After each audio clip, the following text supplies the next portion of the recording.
Shalom, shalom, friends.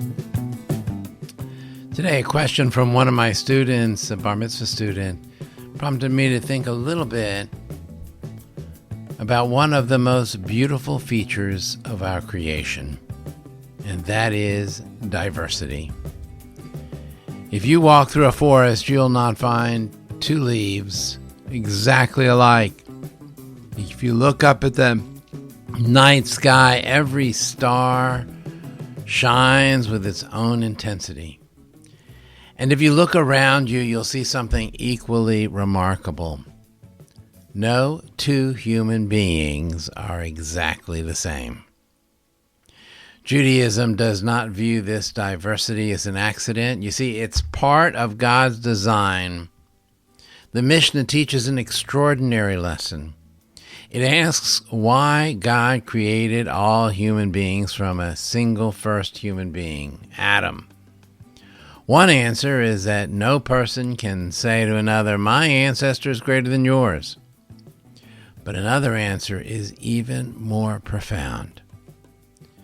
Just as a king stamps many coins from a single mold and every coin looks identical, the Holy One creates every person in the image of God, and yet no two people are alike. Think about that. Diversity is not a problem to be solved. It's a reflection of the divine. Every person carries the image of God, but each person reflects a different aspect of that image. Some people, they're analytical. Others are compassionate. Some are dreamers and others are builders. Some speak boldly and others listen deeply. Some are outgoing and some are quiet. Each of us reveals something unique about God that no one else can reveal in exactly the same way. And this idea, it appears throughout Jewish tradition. The Talmud teaches that just as people's faces differ from one another, so do their thoughts. We should not expect everyone to think alike. In fact, Judaism has long celebrated argument and disagreement. The pages of the Talmud are filled with differing opinions preserved side by side. The goal was not always uniformity. The goal was the pursuit of truth through many voices. Our sages understood something that remains true today. Diversity of perspective can deepen wisdom. Yet diversity is not always easy. Human beings naturally seek belonging. We like people who think as we do, vote as we do, pray as we do, and see the world as we do. Difference can make us uncomfortable. It can challenge our assumptions. It forces us to admit that we do not possess the whole truth. The Torah repeatedly calls us beyond that comfort zone. Again and again, we are commanded to love the stranger. More than any other commandment regarding interpersonal relationships, the Torah reminds us to care for those who are different from us. Why? Because we know what it feels like to be outsiders. The Jewish people spent centuries as strangers in other lands. Our history teaches us empathy. It teaches us to recognize the dignity of people whose experiences may be very different from our own. But there's an even deeper spiritual reason. When we encounter someone who is different, we are given an opportunity to encounter God. The Hasidic masters taught that every person we meet has something to teach us. Every encounter contains a spark of holiness. Sometimes God speaks through those who affirm our beliefs, and sometimes God speaks through those to challenge them. The question is whether we are willing to listen. Rabbi Jonathan Sacks often wrote that unity does not require uniformity. A healthy society, like a healthy orchestra, depends on many different instruments playing together. The violin does not need to become a trumpet. The flute does not need to be a drum. Their differences create the beauty.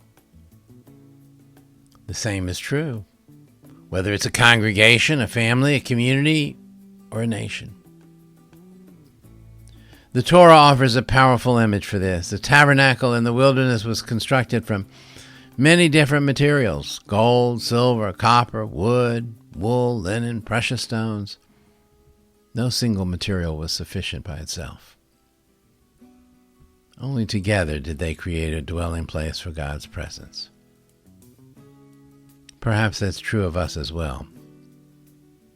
God's presence is revealed not when everyone is identical, but when diverse people bring their unique gifts together in a spirit of shared purpose.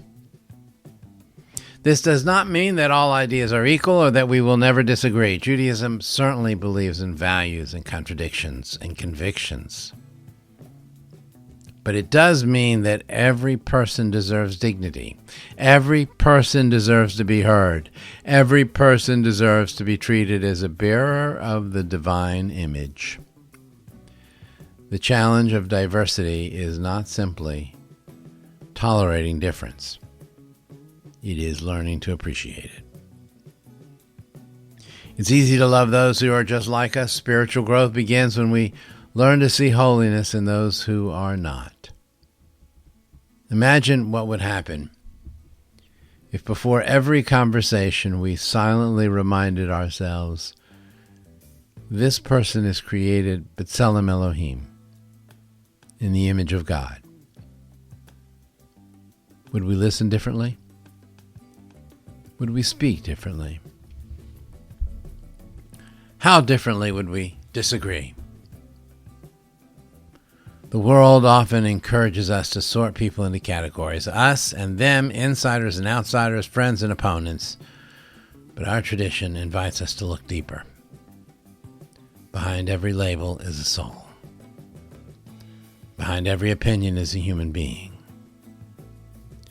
Behind every face is the image of God. And perhaps that is the deepest spiritual lesson of diversity. God is far too great to be reflected in only one kind of person. We need one another to glimpse the fullness of the divine. May we have the wisdom to honor the uniqueness within ourselves, the humility to learn from those who are different from us, and the courage to build communities where diversity is not merely accepted but celebrated.